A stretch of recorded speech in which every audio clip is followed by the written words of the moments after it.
30 जुलाई Delhi NCR में तेज बारिश के बाद सड़कें पानी में डूब गईं। गाजीपुर में एक महिला बच्चे के साथ नाले में गिर गई। बारिश आ रही थी छाता था और बच्चे को गोद में था, बच्चा यूं करके पकड़ती थी, बच्चे को गोद में था। जब लाश मिली बेटे को नहीं छोड़ रखा था, उसने पकड़ रखा था।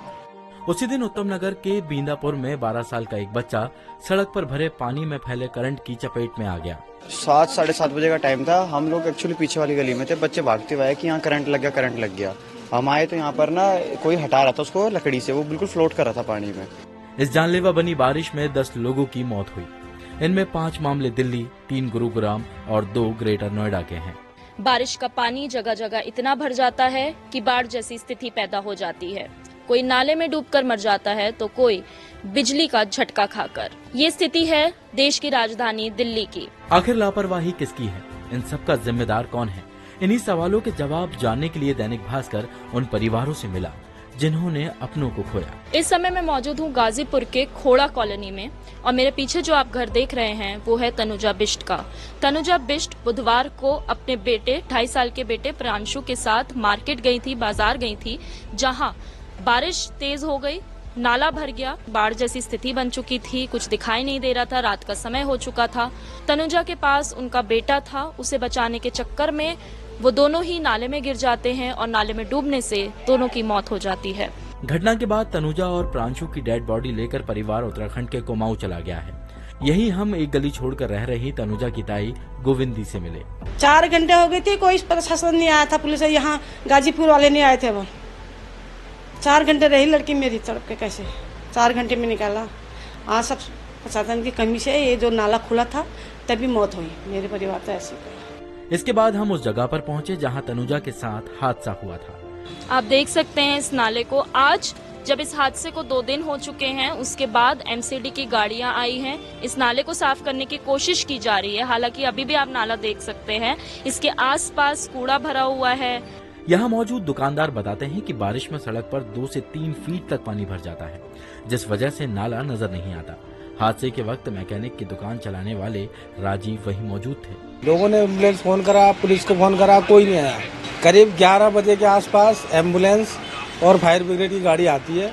उसके बाद हम लोग चले गए, लेकिन 12 बजे के आसपास वो निकल गई थी। वो जल भराव, ट्रैफिक जाम के अलावा दिल्ली में इस बार सड़क में भरे पानी में करंट से एक बच्चे की मौत का मामला भी सामने आया। इस जगह जहाँ मैं खड़ी हूँ जनकपुरी, यहाँ पर भी एक बच्चे की मौत हो जाती है। यहाँ पे लोगों ने हमें बताया कि पानी भरने से नंगी तार से एक बिजली का झटका निकलता है, जिससे बच्चा खेलते हुए वहीं पर जमीन पर गिर जाता है। यहाँ हमारी मुलाकात बच्चे को अस्पताल ले जाने वाले लोगों से हुई, जिन्होंने हादसे के बारे में बताया। 5 बच्चे खेल रहे थे साथ में, वो भाग रहे थे। जैसे वो एक गिरा, उसने पकड़ के खींचने लगा तो उसको भी करंट लगा, तो सारे भागे। वो टोटो दिख रहे थे, इतना टो दिख रहा था, मतलब बाकी वो पानी के अंदर था, मतलब इतना टो दिख रहा था क्योंकि उसको पानी का मतलब फ्लो बहुत ज्यादा बढ़ जाता है यहाँ पे। साफ है कि लापरवाही की वजह से बच्चे की मौत हुई। स्थानीय लोग इस घटना के लिए प्रशासन को जिम्मेदार ठहराते हैं। क्यों काम के लिए कई बार कंप्लेंट कर चुके हैं, पर कोई रिस्पॉन्स नहीं है। सिर्फ देखा वेखा ओके हो जाएगा, पर कोई रिस्पॉन्स नहीं। आप बाहर देख लो, मतलब वो नहीं होता। मतलब सिर्फ 1 घंटा बारिश होगी, मैं लिख के दे रहा हूँ, 1 घंटा बारिश होगी ना, इतना पानी भर जाएगा यहाँ। 30 जुलाई को दिल्ली पुलिस के कंट्रोल रूम ने 24 घंटे के अंदर ट्रैफिक जाम की 2945, ड्रेनेज की 127, इमारत ढहने की 27 और पेड़ गिरने की 50 कॉल्स रिसीव की थी।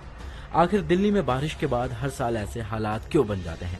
इसकी वजह जानने के लिए हम टाउन प्लानर और आर्किटेक्ट ए.के. जैन से मिले। जो मास्टर प्लान 2021 का था, उसमें यही कमी रही कि उसका इम्प्लीमेंटेशन हुआ। मास्टर प्लान में तो कई नए कॉन्सेप्ट थे, जैसे कि उन्होंने कहा कि एक ड्रेनेज का कॉम्प्रिहेंसिव प्लान होना चाहिए।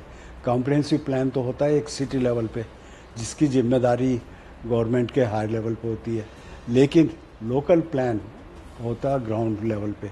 ए.के. जैन ने यह भी बताया कि दिल्ली के लिए ड्रेनेज प्लान तो बनाए गए, पर जमीनी स्तर पर उसे सही तरह से पूरा नहीं किया गया। Irrigation flood department, PWD, DDA, MCD, NDMC, cantonment board, फिर यूपी के इरिगेशन डिपार्टमेंट और फिर हरियाणा गवर्नमेंट, 14 डिपार्टमेंट इसमें इन्वॉल्व रहे और उसका कोऑर्डिनेशन की बहुत बड़ी समस्या। वो कहते हैं हम तो अपनी मर्जी से काम करेंगे, हमें पैसा तो नहीं दे रहे हो आप, हम क्यों आपकी बात माने। आज तक ये क्लियर नहीं हो पाया है कि जिम्मेदारी बीएसईएस की होगी, डीडीए की होगी, एमसीडी की होगी, एलजी की होगी या दिल्ली सरकार की होगी।